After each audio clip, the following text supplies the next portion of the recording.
रुक भाई गिदाड़, मेरे ट्यूबवेल वापस कर।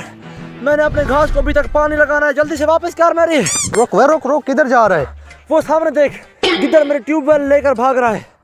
अरे भाई गर्मियों का मौसम है, उसे भी पानी जरूरत होगा, थोड़ा वेट कर, वापस कर देगा। ठीक है भाई, मैं थोड़ी देर देखता हूँ, उसका इंतजार करता हूँ। चल मेरे पार्टनर, इसे घर ले जा, इसे घर पहुंचा के जल्दी से वापस आ, और भी बहुत सारे काम है। थोड़ी देर बाद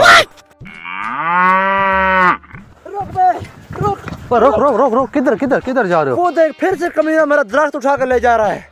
अरे भाई गर्मियों का मौसम है, उसे छांव की जरूरत होगी, दरख्त की जरूरत होगी, गरीब पर तरस करो। नहीं, मुझे कुछ और बात है, इसमें कुछ दाल में कुछ काला लग रहा है। उसको तो छांव की भी जरूरत नहीं और पानी की भी जरूरत नहीं। अरे भाई वो तो जानवर है, कहाँ से लाएंगे, तुम दूसरा उगा लेना। लगता है वो तुम्हारे साथ मिला हुआ है। ओए तू भाग, मेरे पार्टनर भाग।